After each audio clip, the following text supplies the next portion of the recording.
নিজের উপর বিশ্বাস রাখো, তোমার দ্বারাই সম্ভব। জগতে এমন কিছু নাই যা তুমি পারবে না। এই সংকল্প নিয়ে এগিয়ে যাও, জীবনে সাফল্য পাবেই। যদি সুখী হতে চাও তাহলে এমন একটি লক্ষ্য ঠিক করো যা তোমার বুদ্ধি আর শক্তিকে জাগ্রত করে এবং তোমার মাঝে আশা এবং অনুপ্রেরণা যোগায়। তোমার স্বপ্ন আর তোমার মাঝে দাঁড়িয়ে আছে শুধুমাত্র একটি জিনিস, সেটি হচ্ছে অজুহাত। যেই মুহূর্ত থেকে তুমি নিজেকে অজুহাত দেখানো বন্ধ করে কাজ শুরু করে দেবে, সেই মুহূর্ত থেকেই তোমার স্বপ্ন আর স্বপ্ন থাকবে না, বাস্তবে রূপ নিতে শুরু করবে। একজন ভালো মানুষ ব্যাখ্যা করে, আর একজন জ্ঞানী মানুষ কাজ করে দেখায়, আর একজন সেরা মানুষ অন্যকে অনুপ্রেরণা যোগায় যাতে তারা নিজের কাজ নিজের মতো করে করতে পারে।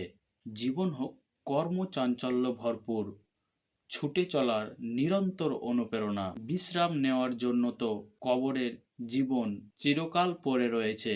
আপনার দর্শন এবং স্বপ্নকে সন্তানের মতো লালন করুন, এগুলোই আপনার চূড়ান্ত অর্জনের প্রতিচিত্র হয়ে উঠবে। অসহায়কে অবজ্ঞা করা উচিত নয়, কারণ মানুষ মাত্রই কোনো না কোনো সময় অসহায়ের শিকার হবেই। শক্তিশালী তো সেই যে রাগের সময় নিজেকে নিয়ন্ত্রণে রাখতে পারে। কিছু কিছু মানুষ সত্যি খুব অসহায়, তাদের ভালো লাগা, মন্দ লাগা, ব্যথা বেদনাগুলো বলার মতো কেউ থাকে না। তাদের কিছু অব্যক্ত কথা মনের গভীরেই থেকে যায়, আর কিছু কিছু স্মৃতি পরিণত হয় দীর্ঘশ্বাসে।